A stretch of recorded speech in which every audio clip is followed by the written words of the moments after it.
Hello and welcome back to Restaurant Planet Podcasts with me, your host, Jack Cole. So today I'm joined by George Clark from the Marine Stewardship Council, who is the Programme Director. So George, welcome. And we start by telling us a little bit about your background and the background of your organisation. Hi, Jack. Thanks for inviting me on. It's really great to be here. I'm George. I work at MSC, or Marine Stewardship Council. We are the standard setter and eco-labeling organisation for sustainable seafood. So our mission is to use our eco-label to allow and enable consumers, members of the public, to seek out and consume seafood from sustainable sources. And we use our standard to support fisheries around the world in aiming for and demonstrating that they meet a bar of sustainability that we set. Fantastic. And what would you say, a kind of vague question or this broad question, are the current state of our oceans? Well, it's tricky. I mean, there's been some, good positive progress in recent years for sure. But the direction of travel in terms of that overfishing issue, which is one of the kind of cornerstone of why we exist, is traveling in the wrong direction. So in the 1970s, figures would show that around 10% of fish stocks globally are overfished.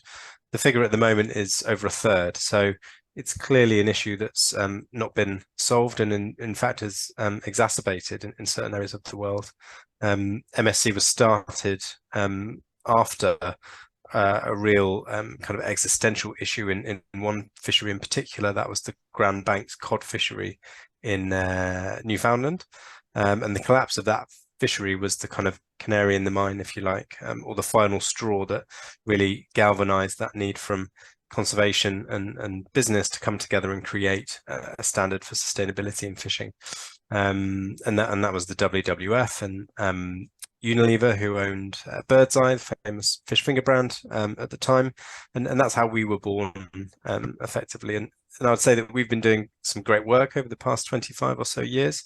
There's hundreds of fisheries that are MSC certified and sustainable, but there's very many others that are not meeting that bar. And so our mission is to try and get those fisheries on that pathway to becoming more sustainable and hopefully demonstrating that through gaining that blue eco label that we use. That leads us on nicely to the next question. What is the blue eco label and how does it work? So it is our method of denoting what products or menu items, if you're in a restaurant, are sustainable in terms of the fish and seafood items. So like FSC, Forestry Stewardship Council, or Soil Association Organic, or Fair Trade, we're in that kind of that recognized body of eco labels trying to set a standard and a bar for sustainability in our particular area. So the blue eco label can only be applied to products that come from MSC certified fisheries. And so we have our MSC fisheries standard that's globally applicable and eligible for all different varieties, scales, types of fishing to enter voluntarily. You meet the bar and demonstrate to a like an auditor who's independent of MSC that they're scoring enough to gain that MSC certification, then that fish can be sold into the market as MSC certified. We then have a second standard called chain of custody, and that's our traceability standard, which really is that linkage between each buyer and seller of fish up to the consumer to provide that guarantee, effectively, that assurance that what you're buying and eating when you see that blue eco label is actually from the fishery that has been certified. And so the job there is to generate awareness and raise the profile of the label so that you fuel demand for it, and then that virtual circle of that demand trickling down to the fishery should hopefully encourage more participation and more fisheries to get certified. More practically, out on the oceans themselves, how does sustainable fishing actually work? So we apply a holistic approach to sustainability. And so, we're not saying that one particular variety of fishing is sustainable, or one particular species of fish is sustainable, or indeed one particular area is sustainable. We look at each fishery within its own right, and we basically evaluate it against three key principles. So the principles of the standard are, number one, the fish stock itself and its health. So fish live in stocks that are basically a group of fish that dwell and reproduce in a particular area. And those can be quite small and unique, or they can be huge and reach beyond national borders and barriers and things like that. So in order to meet that, to be managing that stock sustainably, i.e. you can't be taking so much out of the fish stock in that area so that it becomes unproductive or less productive, and the overall stock health decreases, and the biomass, how many fish are actually there, decreases over time, because that unabated can lead to collapse of stocks, as we saw in the Grand Banks fishery in the 90s. The second principle is the environmental impact. So we're not just considering what that fishing does to that particular species and stock, we're also considering what the wider impacts are for other fish that might be swimming in the area, other types of species that are in the area that aren't fish, like marine mammals and seabirds. Also the impact on marine habitat, so where you're interacting with the seabed, if that's disturbing or disrupting or damaging sea habitats, which are really important for marine ecosystems, that's looked into as well. And then the third principle is really the kind of the robustness of the rules, regulations, the management that is in place at that fishery to make sure that those first two principles are kept at sustainable levels into the long term. And so those three principles form the fishery standard. There's all sorts of detailed performance indicators that sit behind that, and 600 plus page reports that auditors will write when a fishery gets certified. But that in essence is what we're looking at. We're looking at a larger picture, a holistic approach to sustainability in fish. Fantastic. And perhaps sort of bringing it home a little bit to sort of oceans around the UK. If you can, from sort of fish to fish, so from cod to salmon, which ones are sort of doing better or worse than others, and how are things generally trending?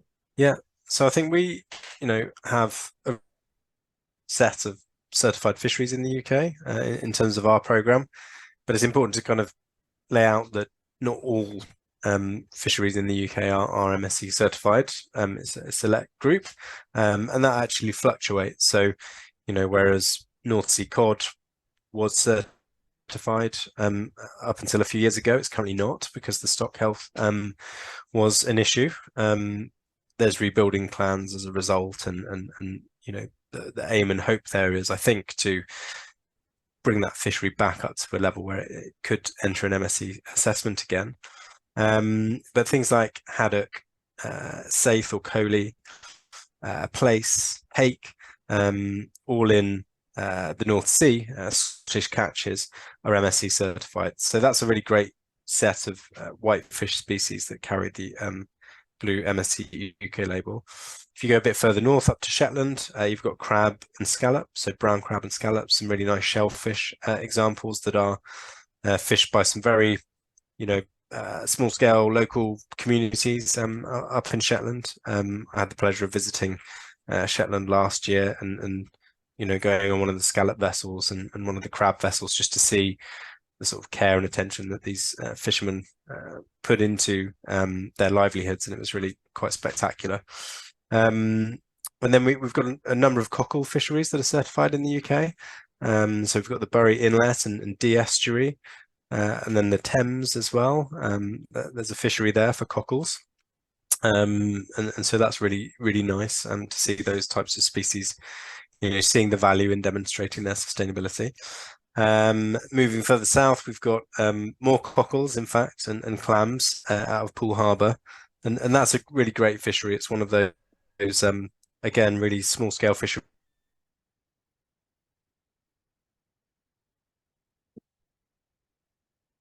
Has really kind of been on a journey of,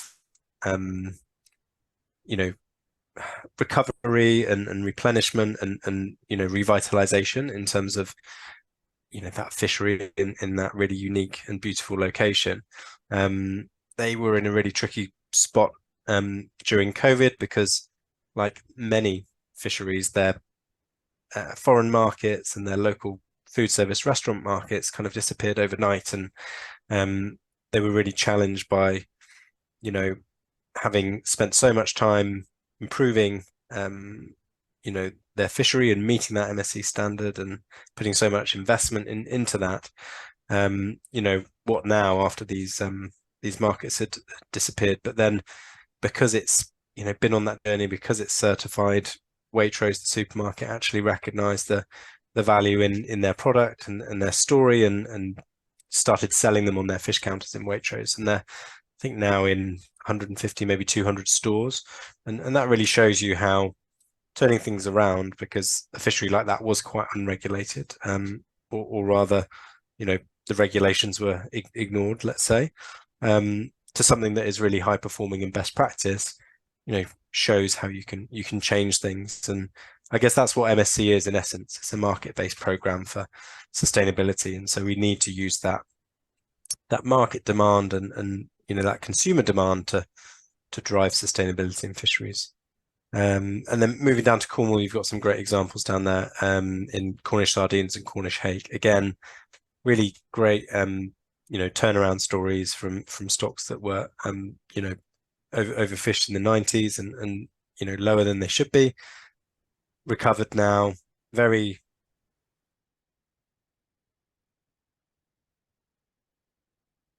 hake in particular, as well as sardines, is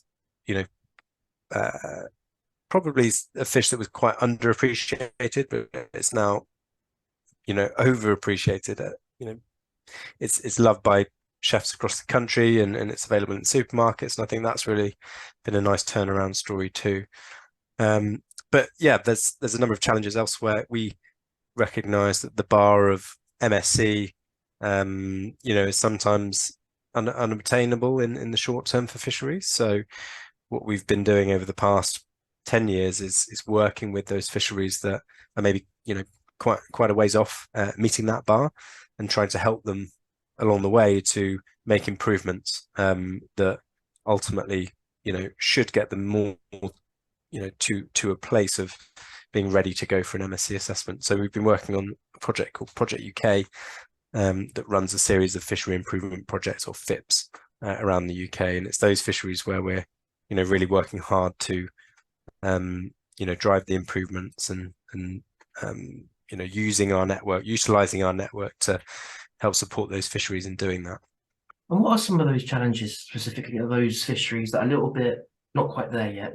Is there sort of a pattern, or is it quite unique to each fishery, or what is it that they often lack? So I guess one of the difficulties of having a kind of robust and detailed and broad or holistic standard is the amount of areas that you need to demonstrate that you're performing well at. So it could be something like a data deficiency. There might not be enough data on the fishery to tell you whether or not it's at a healthy level. And so what we did with Project UK was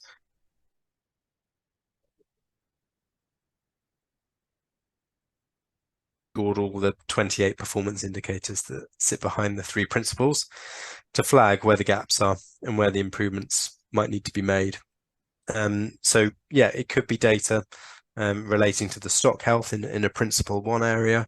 It could be that there's not the right measures or tools available within the fishery to mitigate their impacts on endangered and threatened and protected species, for instance. So it might be that one of the actions is to produce a guide or a book that's available on all the vessels that they're able to refer to and log interactions with these types of species, that just formalizes the process that is required to demonstrate that you're trying to address those impacts. And then management, it could also be that there's not protocols and written rules in place to determine how the fishery should react under certain circumstances. So if the stock health declines, or if there's a an increase in seabird bycatch, for instance. There's not a kind of a rule book agreed and implemented by the fishery managers to react and solve those issues. And it will vary. It'll vary quite considerably according to what the fishery is, what its challenges are, where it is as well. Of course. Tell us about World Ocean Day. So yeah, I mean, World Oceans Day now is on the 8th of June, so just last week. It's a celebration of the ocean internationally, and I think MSC has really been championing its involvement, its purpose, the campaigns more and more in recent years. So this year, our message is, it all starts here, and to encourage, anyone really, members of the public, our stakeholders, to make a deal with the ocean, because, we rely on the ocean really. It's what produces every second breath we breathe. It regulates the climate. It is a huge provider in terms of food, sustenance, security, nutrition. And what we wanted to do was really highlight the threats that the ocean is under, and what any member of the public can do to really support the causes that are out there to help improve the state of our ocean. So one of our actions was to only buy seafood with the Blue Eco label on it, because we feel that sustainability in seafood starts with the fishery and starts with fishing, and rewarding and recognizing those fisheries that have met that standard, and sending a message that consumers only want to buy seafood from sustainable sources will only help us meet our mission of engaging over a third of the world's fisheries by 2030, which is an MSC goal. Because although, as I was saying earlier, there's been really positive progress in terms of this sustainable seafood movement, there's still big challenges out there. There's still over a third of fisheries overfished internationally, according to the FAO. So, how can we mobilize more efforts to resolve that issue? And one of the key messages for this year's campaign was that if we do manage those fisheries more sustainably,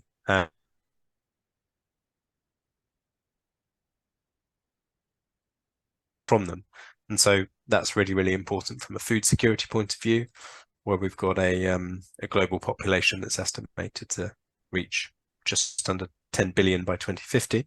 The food has got to come from somewhere, and fish is a fantastic, nutrient-rich, sustainable option if managed well. But also with fishing livelihoods, there's millions of people that are employed through the fishing sector at sea and on land. And so, the demise of fisheries that are overfished, the collapse of fisheries and the threat of that risks food security and livelihoods around the world. And so that was one of our key messages, is to manage fish stocks sustainably and secure them into the future, and also grow the productivity of fishing globally, which is something that this planet really needs. Through doing that, making more fish available to more people, we can, also, assuming that they eat it, boost the nutrient intake of people around the world as well. Fish is incredibly nutritious, and with health crises, certainly in the UK, and an under-indexing of fish consumption, we Brits eat just over half of what the government recommends in terms of a healthy diet of fish and seafood. I think 19% of the UK population eat fish twice a week, which is what's recommended. And so, yeah, through growing the sustainability of fisheries, hopefully we can also encourage people to eat fish according to those guidelines and improve their health as a result. Well, that's fantastic. All right, fish and chips tonight then. So finally, Yeah. George, where can people find your work and support what you're doing? Yeah, so our website is www.msc.org/UK if you want to go to our UK website, which I thoroughly recommend. You can find us on Twitter and on Instagram and on Facebook at MSc in the UK. And so, yeah, we have a very regular cycle of posts of really interesting content, whether it be recipes or, interesting science information or, backgrounds around the fisheries that we work with. We also run a sustainable seafood campaign. And so in the past few years, that's been Sustainable Seafood Week in September. We've now, broadened it out to a whole month. So this September is Sustainable Seafood September. So we'll be promoting all the fantastic MSc certified fisheries that we work with around the world and encouraging people to try some new recipes that we're working on with some well-known chefs as well. Fantastic. George, thank you for your time. Thanks a lot.